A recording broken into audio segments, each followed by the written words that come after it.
एक समय की बात है। एक गांव में एक कुशल परिवार रहता था। उस परिवार में सुधा जी नाम की एक वृद्ध महिला रहती थी।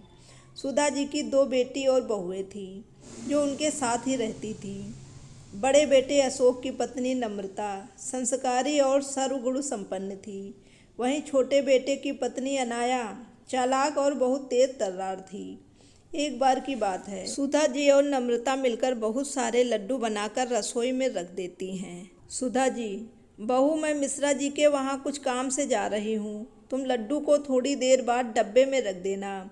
ये बोलकर सुधा जी बाहर चली जाती हैं। नम्रता अपने बेटे की आवाज़ सुनकर उसे देखने चली जाती है। तभी अनाया रसोई में आती है। शुद्ध देसी घी के लड्डू देखकर उसके मुंह में पानी आ जाता है और एक लड्डू खा लेती है। अनाया, वाह, इतने स्वादिष्ट लड्डू मैंने कभी नहीं खाए। एक काम करती हूँ, सारे लड्डू डिब्बे में रख लेती हूँ और एक प्लेट में ही छोड़ दूँगी, जिससे किसी को मुझ पर शक भी नहीं होगा और मैं आराम से खा पाऊँगी। वह लड्डू की प्लेट उठाकर एक डिब्बे में भरकर चुपके से अपने कमरे में ले जाती है और एक प्लेट में एक लड्डू वहीं छोड़ देती है। अपने कमरे में जाकर अनाया पेट भर लड्डू खाती है। पेट भर जाने पर वह लड्डू के डिब्बे को छुपा देती है। नम्रता अपने बेटे कार्तिक को सुला रही थी। तभी सुधा जी घर आ जाती हैं। सुधा जी, नम्रता, अरे ओ नम्रता। नम्रता सास की आवाज़ सुनकर भागी हुई आती है। नम्रता, जी माँ जी, आपने बुलाया? सुधा जी, बेटा जरा चाय बना देना और हाँ, लड्डू भी ले आना, एक दो खा लूँगी। नम्रता रसोई में जाती है और लड्डू का खाली प्लेट देखकर चौंक जाती है। नम्रता, लड्डू कहाँ गए? मैंने तो डिब्बे में भी नहीं रखे।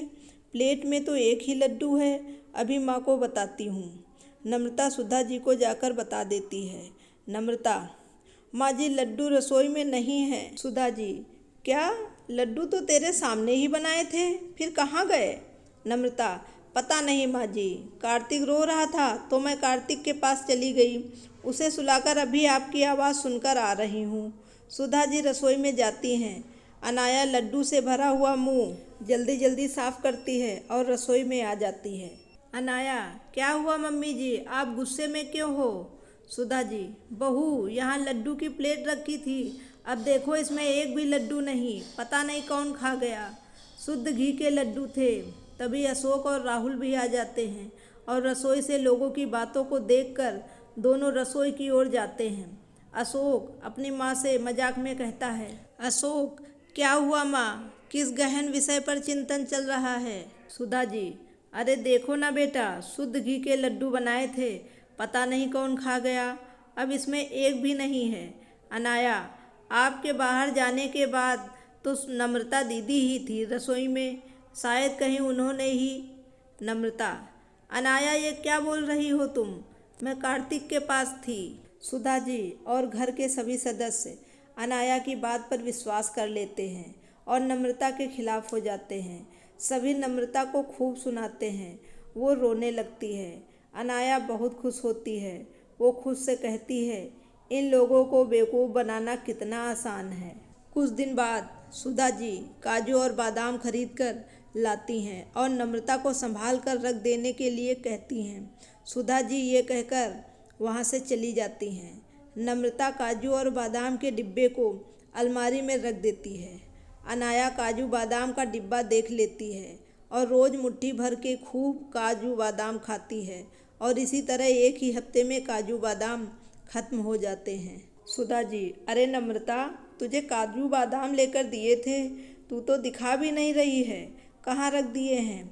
हमें भी दिखा दे, हम भी दर्शन कर लेंगे, या मंदिर में रखकर पूजा करेगी तू? नम्रता, जी माँ जी, अलमारी में रखे हैं, अभी लेकर आती हूँ। ये बोलकर नम्रता रसोई में चली जाती है और काजू बादाम का डिब्बा निकालती है, पर डिब्बे में तो काजू बादाम ना के बराबर थे। ये देखकर नम्रता चौंक जाती है और रोने लगती है। नम्रता की रोने की आवाज़ सुनकर सुधा जी और घर के सारे सदस्य रसोई में जाते हैं। नम्रता को रोता देख सुधा जी बोलती हैं, सुधा जी, अरे क्या हुआ, रो क्यों रही हो? नम्रता, माँ जी, काजू बादाम यहीं रखे थे, पता नहीं कहाँ चले गए। सुधा जी, क्या 4 दिन पहले ही तो लाई थी, काजू बादाम का डिब्बा और ख़त्म भी हो गया। अनाया अपनी चोरी छुपाने के लिए फिर नम्रता पर इल्ज़ाम लगा देती है और कहती है, अनाया खाने का मन था तो खाइए, लेकिन ऐसे चोरी करना ठीक नहीं है दीदी। सुधा जी, पता नहीं इस घर में क्या हो रहा है, खाने की भी चोरी। अरे बहू, थोड़ा बहुत दूसरों को भी चखा दिया करो, इस घर में और लोग भी रहते हैं। ये बोलकर सभी चले जाते हैं और नम्रता रोने लगती है। कुछ दिन बाद अनाया की दोस्त रिया का फ़ोन आता है। रिया, हेलो अनाया, कैसी हो? अनाया, मैं ठीक हूँ, और तुम बताओ, इतने दिनों बाद कॉल किया। रिया, चलो ना हम दोनों कल मिलते हैं, शॉपिंग करेंगे, खाएंगे पिएंगे। अनाया, अच्छा ठीक है, कल मिलते हैं। वैसे भी शादी को 2 महीने हो गए, कहीं घूमने भी नहीं जा पाए। राहुल के पास तो बिल्कुल भी समय नहीं है। रिया, ठीक है, तो कल मिलते हैं, तू तैयार रहना। अनाया खुद से कहती है, मैंने रिया को तो हाँ बोल दिया, पर पैसे कहाँ से लाऊंगी? बाहर जाने का मतलब पैसों का खर्च होना। अब अनाया पैसों की जुगाड़ में लगी है। वो सुधा जी के कमरे से गुजरती है, तभी अशोक सुधा जी को 10,000 रुपये रखने के लिए देता है। अब रात होते ही अनाया सुधा जी के कमरे में जाती है और 10,000 की गड्डी चुरा लेती है। सुबह होते ही अशोक 10,000 सुधा जी से मांगता है। अशोक, माँ वो 10,000 दिए थे, वो दे देना ज़रा, दोस्त को वापस करने हैं, वो लेने आ रहा है। सुधा जी कमरे में पैसे लेने जाती हैं। जैसे ही अलमारी खोलती हैं तो पैसे कहीं नहीं मिलते। सुधा जी चिल्लाती हैं।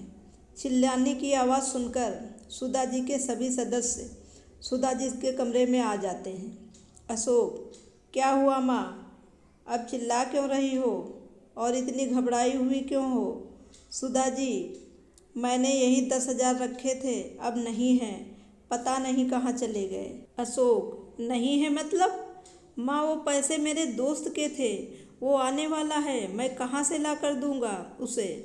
सुधा जी, कहीं ये काम बाहर के किसी आदमी का तो नहीं, लेकिन हमारे घर में कोई आता भी तो नहीं। अशोक, हाँ माँ, आप सही कह रही हैं, अब मैं पुलिस को बुलाता हूँ। सुधा जी, हाँ यही ठीक रहेगा, हमारे घर में कुछ न कुछ चोरी हो रहा है, अब ये पैसे भी चले गए, तू बुला ले बेटा पुलिस को। पुलिस का नाम सुनते ही अनाया घबरा जाती है। अशोक का दोस्त पैसे लेने आता है। ये देखकर नम्रता जल्दी से अपने कमरे में जाती है और अपने बचाए हुए पैसे लाकर अशोक को दे देती है। नम्रता के पास 10,000 देखकर सब लोग नम्रता पर शक करने लगते हैं। सुधा जी, ये पैसे कहाँ से आए तुम्हारे पास? नम्रता, माँ जी, ये हमारे बचत किए हुए पैसे हैं। सुधा जी, बचत किए हुए या फिर चुराए हुए? सच बता दे। अनाया की जान में जान आती है, वो भी नम्रता को कहने लगती है। अनाया, नम्रता दीदी, अब इसकी भी चोरी, हद हो गई, अपने ही घर में चोरी। दीदी, आपको ये बातें शोभा नहीं देती। तभी पुलिस आ जाती है। पुलिस को देखकर अनाया घबरा जाती है। पुलिस नम्रता से पूछताछ करती है और नम्रता बेगुनाह साबित होती है। फिर पुलिस जब घर में एक एक कमरे की तलाशी लेती है, अनाया पूरी तरह घबरा जाती है, क्योंकि अब पुलिस अनाया के कमरे की भी तलाशी ले रही है। पुलिस को नोट की गड्डी अलमारी में कपड़े के नीचे रखी मिल जाती है, साथ में काजू बादाम का डिब्बा और 1-2 लड्डू भी। सब चौंक जाते हैं। अनाया फूट फूट कर रोने लगती है। अनाया, माफ़ कर दीजिए मुझसे गलती हो गई, माफ़ कर दीजिए। सुधा जी, सब कुछ तुमने चुराया और मेरी बहू नम्रता को दोषी बनाया। अनाया रोने लगती है और नम्रता से भी माफ़ी मांगती है। नम्रता, कोई बात नहीं अनाया, तुम्हें इस घर में चोरी करने की कोई ज़रूरत नहीं है। तुम्हें कुछ भी चाहिए तो तुम हम सबसे कह सकती हो। तुम्हारी एक गलती ने तुम्हें कितनी बड़ी मुसीबत में डाल दिया था। अनाया, मैं आप सबसे माफ़ी मांगती हूँ, आगे से ऐसा कभी नहीं करूँगी।